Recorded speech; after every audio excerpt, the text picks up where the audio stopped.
So today's class we are going to talk about this handshake protocol.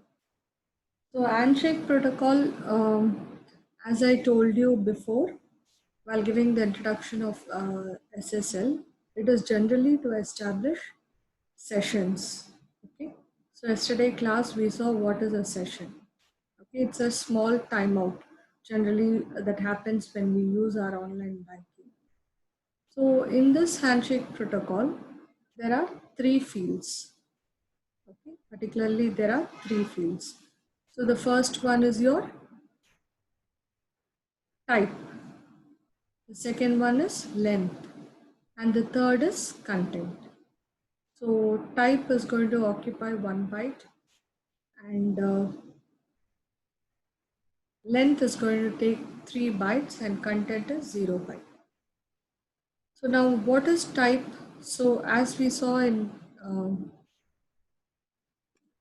the introduction here, we talked about type. Yesterday's class. This, can you see here in the SSL there is something called type. So what it is going to tell, it is going to tell which are the higher layers that are going to be associated with this particular message. The message is going to be sent to which higher layers. So the same thing is going to be, that is the same parameter used here also. Okay, type. So which is the next higher layer protocol? This message is going to be transmitted.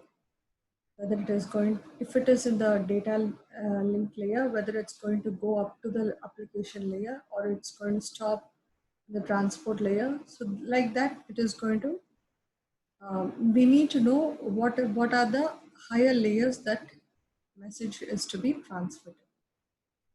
Then we have the length of message, and all the content is nothing but the parameters of the message. So we'll see what are the different messages that are associated. Okay, we said length of the message. What message? So these are the messages that are used. You can see a list of messages are given that are used in the handshake protocol. So the first one is the client hello. So it's a hello message sent from the client. Likewise from the server. Okay, then you have certificate. So certificate is the one, is like a signature. I told you in yesterday's class. So certificate is going to help us to authenticate the client and server to see whether the client is original and the server is original. So the certificate that we are going to use here is X.509. Okay, so we will see what is that towards the end of the class. Then we have the server exchange key. So client and servers also, they exchange keys. So we need to have some messages for that. Then certificate request, then server done, then certificate verified, finished. So these are the different messages the handshake protocol is going to use to establish a session. Okay, so we'll see one by one how it is done in the client and server. So you, in this diagram, you can see a client and you can see a server. So if you see in the phase one, first phase, first the client sends a hello message to the server, and the server replies with a hello message. So when will it reply the server? Only after it receives the client hello, then it will be able to tell that client that I have received your message, and that is done by when the server gives its reply. That is a hello message. So client will give a hello, server will give an hello that it has seen the client. Both have seen each other. Now, then the server, once it has got the client hello, it will ask first for authentication, because the server client has to tell to the server that it is the right person. He is the right person. So how does he do it? So the server asks the client for certificate. That is the phase two. Okay. So in phase two, the server is going to request for a certificate. First, it will send a certificate. Then it will have a server exchange, key exchange. Then it will request the client for the client certificate. So the server sends its certificate. Likewise, it expects the certificate of the client to also come. Why? Because the server also can be sometime a third party. So the server also has to show to the client that it is the authenticated server. So the server will send first its certificate so that the client knows that the server is the right one he's contacting. Then the server sends the key exchange. It sends a key also along with that. And the client, it will ask the next message is client certificate request, which the server is requesting for the client certificate because it has to know whether the client is the original one. Once it has sent all this, it will give the server hello done. Okay, so this is the phase 2 of the message exchange between the client and server in the handshake protocol. Now next in the phase 3, what happens in the phase 3? The client sends its certificate. Okay, the client is going to send its certificate to the server along with the key, because why they are sending with the key? Only then using the key you can operate that certificate, because the certificate will be having a signature, so it will be locked actually. So you also need a key. And then the client will also send a certificate verification, because what is the certificate verify? The server has sent its certificate to the client, right? So the client has received the server certificate.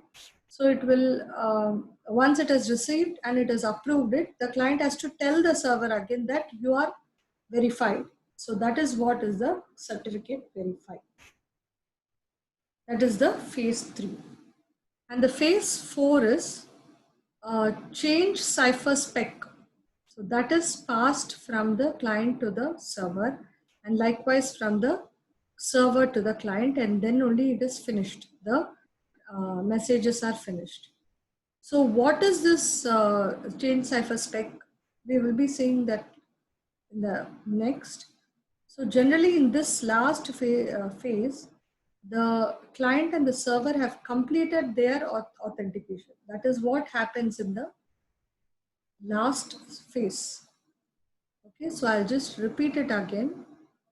So first, there is 4 phases. We can divide the handshake protocol communication into 4 phases. Phase 1, phase 2, phase 3, phase 4. So in the first phase, the client hello is going to be sent to the server, and the server hello is going to be sent to the client. That is the first phase. So in this first phase, you can tell all the initialization happens, then the compression methods happens, then all the protocol versions are identified here. So this is the first phase. In the second phase, you have the server sending lot of messages to the client. So the server is going to send its certificate that it's going to tell the client, I am the server. So it's going to send a certificate and a key along with it. And it is going to request for the certificate of the client to verify the client. And once it has sent all this, it will also say that it's done with the message. That is, it has done with its process of authentication. So server hello done is sent. So in the phase 2, the server exchange certificates and requests for the client. All these processes only done in the phase 2. Now phase 3 is the part of the client. Phase 2 is the part of server. Phase 3 is the part of client.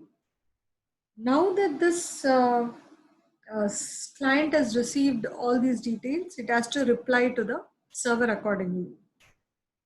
So first, the client sends its certificate to the server because the server has requested the certificate along with the key.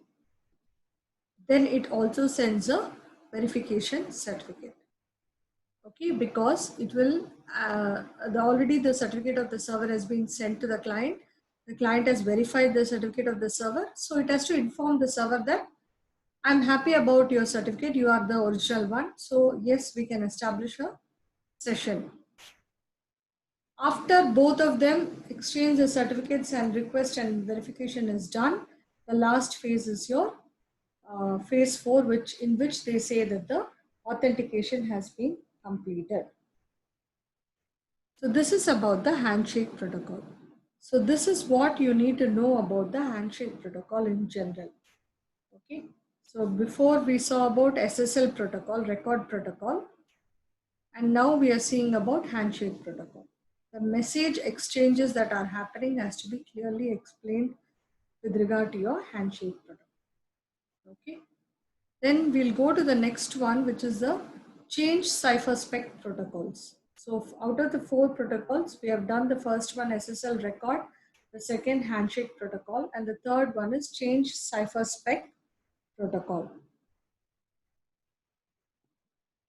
So what is this? So generally this protocol is going to take 1 byte, okay? 1 byte of value, okay? The value is going to be only 1. So what is this main thing is, this function is moving from the pending state to the current state. That is, until the handshake, see here, until this handshake protocol is going to be completed here, this protocol will be, change cipherspec will be in pending state. Once the authentication is done, once it gives it here in the handshake, it will initiate this change cipherspec and say finished. The server will also reply to the initialization and it will say finished. So here what happens, the authentication is done. So until then, the change cipherspec will be pending. Once the authentication is done, then this pending state will be going to the current state. Okay, that is the purpose of going for the change cipherspec protocol. So that is all you need to know about the change cipherspec protocol. It's a continuation of this handshake protocol.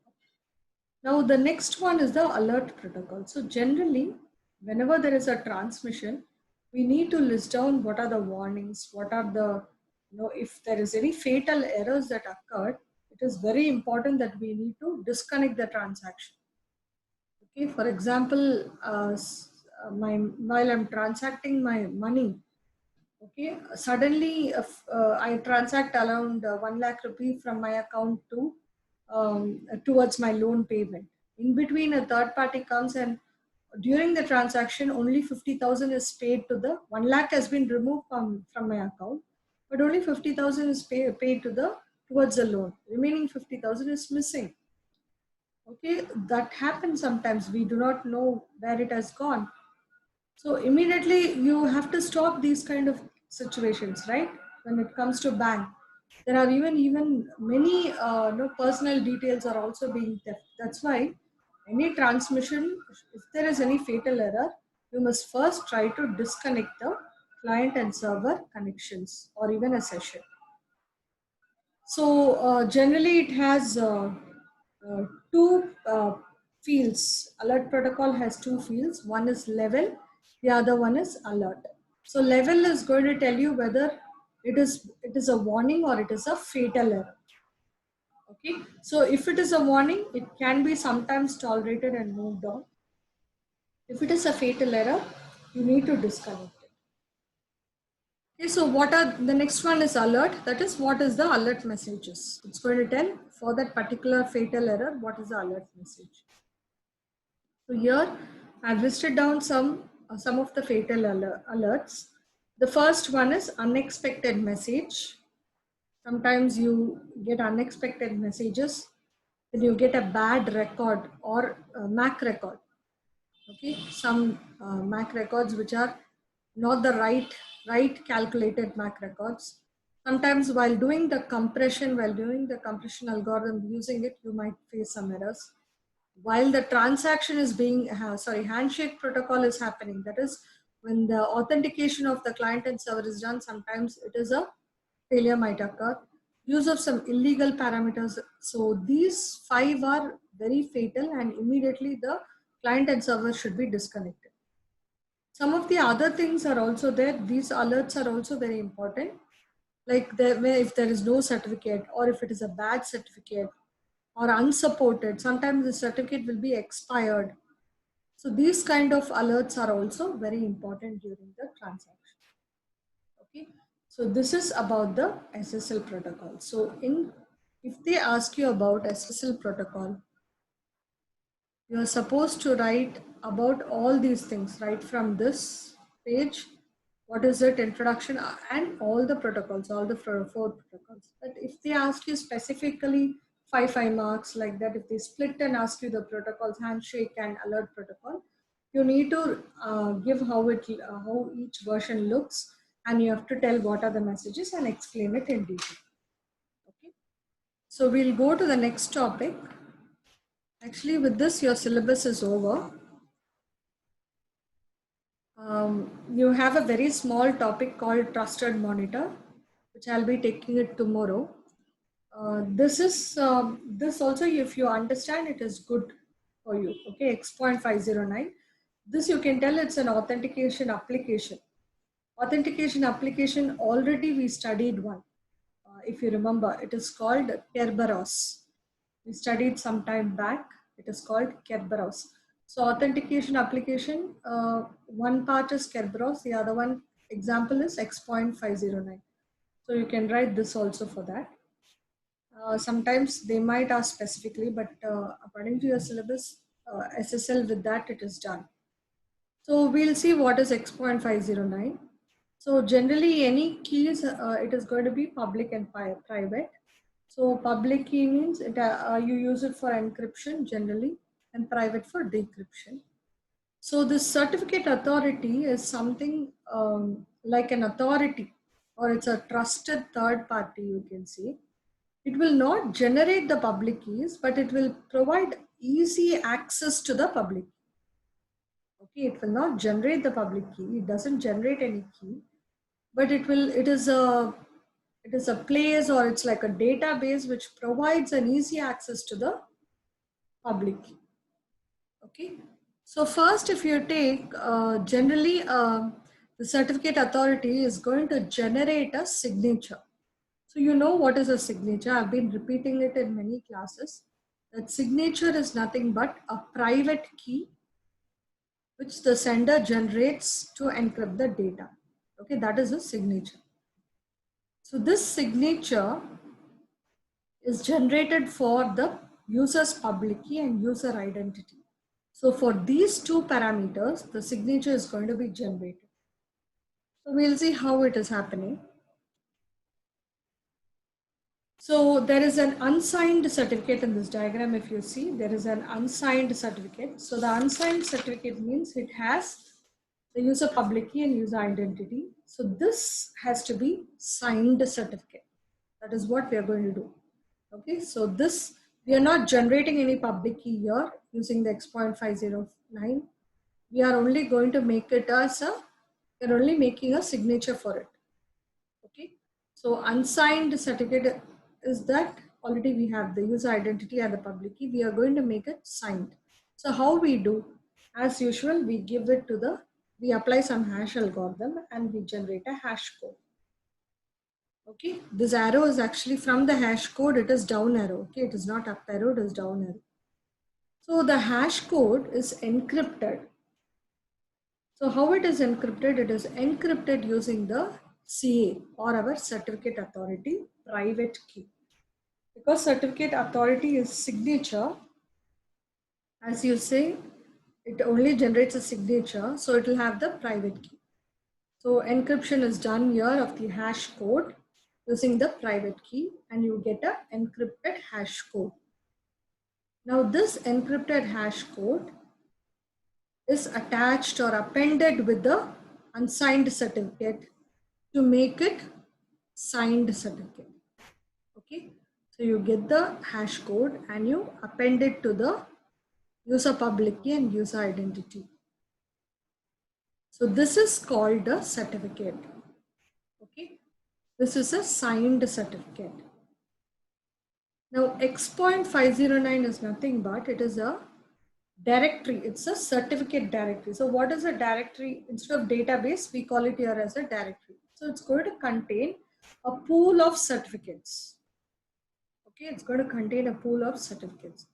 So every user, he can contact the directory and get the certificate. Okay, so any user can just simply contact the directory. If he wants to communicate between the client and server, he can just go to the directory X.509 and prove his identity, prove his authentication and get a certificate. Fine. So how will this X.509 certificate be? What are the parameters inside the certificate? So actually there are three versions. Okay, generally there are three versions of the certificate: version 1, version 2, version 3. Three versions are there in X.509. So any version, these are the parameters. The first one is version. It will tell the version number. The second one is serial number. So serial number is nothing but it is a unique number given for the particular certificate. Just a second.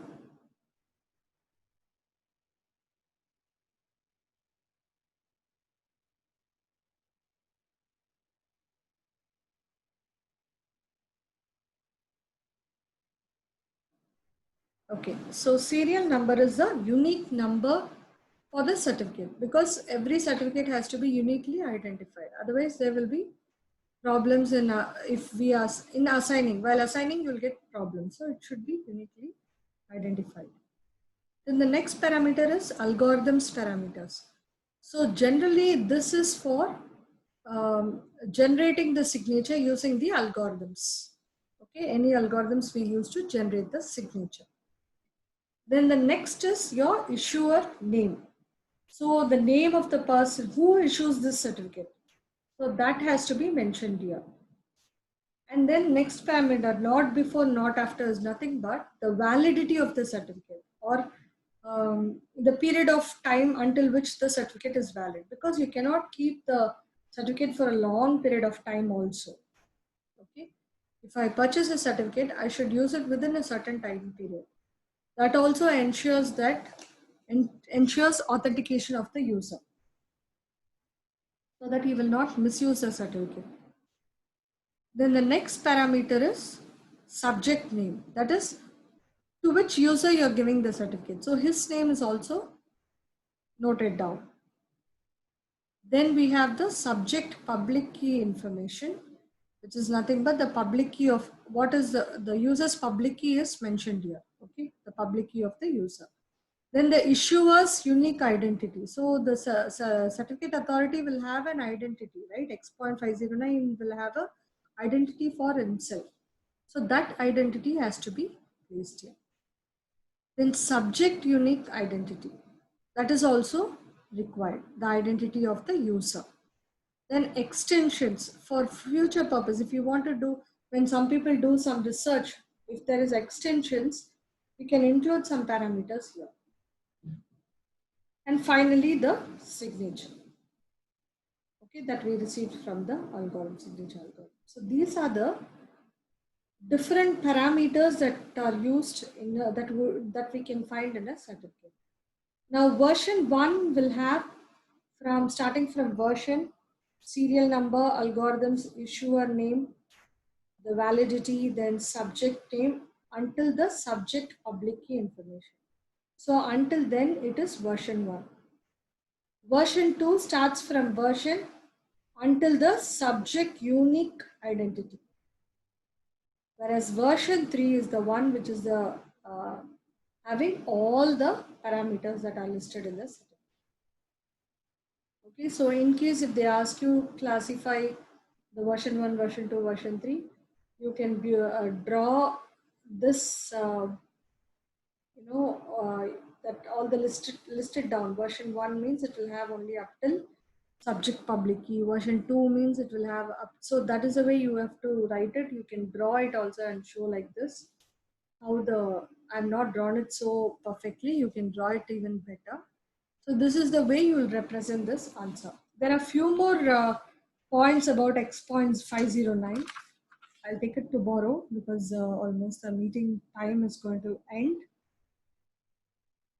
So with the tomorrow's topic, your Trusted systems is also there. With that, your fifth unit will be over. After that, I would like to do a revision of the fifth unit and fourth unit, because that is the ones which we have no, first, second, and third, we were in college, so we were able to communicate well. Fourth and fifth only has been disrupted, so we'll try to do a revision of that, so that simultaneously, let it be like a group study. You fix yourself from next week, Wednesday, Thursday, Friday. This time, we will sit together and we will complete the questions, learn it again and again. Okay, that's the way we'll finish off that. So you don't allocate any other time to learn CNS exclusively. So we can just learn it together, seeing the notes. I'll put up the notes for the fourth, fifth unit, as you're saying, and I'll also send it tomorrow after the class. I'll send all the notes, whatever I'm having so far, and I'll send it to your mail or to your WhatsApp group. And regarding the assignments, today I will be generating the folder in Drive and sending you the link. You can start posting the assignments there. Okay. I'll just note down the attendance.